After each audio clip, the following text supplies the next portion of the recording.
In this video, I will show you how to delete background noise on Adobe Premiere Pro. In here, we have our audio clip. The process of removing background noise on audio clip is also the same with the audio on a video clip. I will duplicate the audio clip here to see the difference later.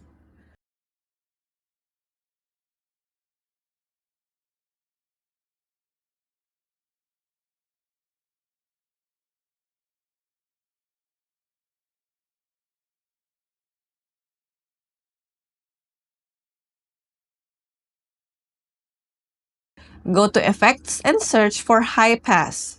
Drag the effect on the audio clip. Change the cut-off figure here. We'll start with 300. And go to Window. And select Essential Sound. Click on Dialog. Under Repair, adjust Reduce Noise,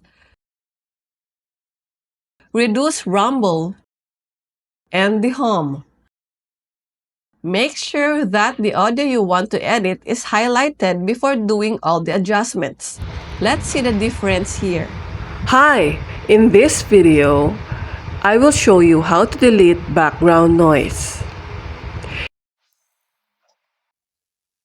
Hi! In this video, I will show you how to delete background noise. And that's it. For more videos like this, hit the subscribe button and click the notification bell so that you get notified for our new uploaded videos. See you next time!